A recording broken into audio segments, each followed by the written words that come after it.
காலைதோறும் புதியவை வேதத்தை நேசிக்கிறவர்கள். ஆகஸ்ட் 11. உம்முடைய வேதத்தை நேசிக்கிறவர்களுக்கு மிகுந்த சமாதானம் உண்டு, அவர்களுக்கு இடரல் இல்லை. சங்கீதம் 119, 165. வேதத்தை நேசிக்கிற ஒரு விதவை தாய்க்கு நாத்திகனான ஒரு மகன் இருந்தான். ஒற்றை பெற்றோராக தன் மகனை கடின உழைப்பால் படிக்க வைத்து இராணுவ பணியில் சேர தாய் வழிகாட்டினார். தாயை மிகவும் நேசித்து விடுமுறைக்கு தவறாமல் வீட்டிற்கு வந்து விடுவது அவனது வழக்கமாயிருந்தது. மகன் தேவனை சார்ந்து வாழ தாய் ஊக்கமாக ஜெபித்து வந்தார். ஒருமுறை விடுமுறைக்கு வந்த மகன் பணிக்கு திரும்பும் நாள் வந்தது. தாயின் கனிவோடு ஒரு சிறிய வேத புத்தகத்தை மகனின் சட்டைப்பையில் வைத்து, இந்த பொக்கிஷம் எப்போதும் உன்னுடன் இருக்கட்டும் என கூறினார். தாயை அதிகம் நேசித்த மகன் அதனை அன்போடு ஏற்றுக்கொண்டான். ஒரு யுத்த களத்தில் முன் வரிசையில் சென்ற அந்த வீரனை நோக்கி சரமாரியாக துப்பாக்கி குண்டுகள் பாய்ந்தன. அந்த அதிர்ச்சியில் வீரன் கீழே சரிந்தார். ஆனால் மரித்து போகவில்லை.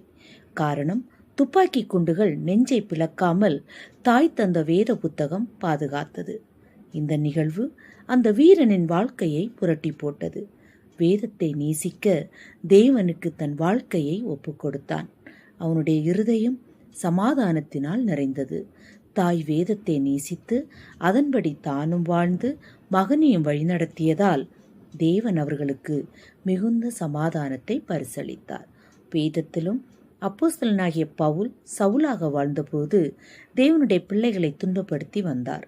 தேவன் அவரை தெரிந்து கொண்டு பவுலை புறஜாதிகளுக்கு சுவிசேஷகனாக தெரிந்து கொண்டார். பவுல் வேதத்தையும் தேவனையும் நேசித்து தாமதமின்றி கிறிஸ்து தேவனுடைய குமாரன் என்று ஆலயங்களிலே பிரசங்கித்தான். கிறிஸ்துவின் அன்பை விட்டு நம்மை பிரிப்பவன் யார்?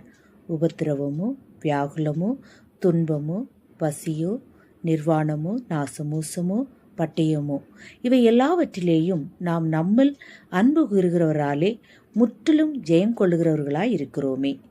கர்த்தராகிய இயேசு கிறிஸ்துவில் உள்ள தேவனுடைய அன்பை விட்டு நம்மை பிரிக்க மாட்டாதென்று நிச்சயித்திருக்கிறேன். நல்ல போராட்டத்தை போராடினேன், ஓட்டத்தை முடித்தேன், விசுவாசத்தை காத்து கொண்டேன். இது முதல் நீதியின் கிரீடம் எனக்காக வைக்கப்பட்டிருக்கிறது. நீதியுள்ள நியாயாதிபதியாக கர்த்தர் அந்நாளிலே அதை எனக்கு தந்தருளுவார். எனக்கு மாத்திரமல்ல, அவர் பிரசன்னமாகுதலை விரும்பும் யாவருக்கும் அதை தந்தருளுவார். 2 தீமோத்தேயு 4, 7 மற்றும் 8 வசனங்கள். ஜெபம். தேவனே, வேதத்தை நேசிக்கிற இருதயத்தை தாரும். அதுவே எப்பொழுதும் தியானமாயிருக்க கிருபை தாரும். ஆமீன்.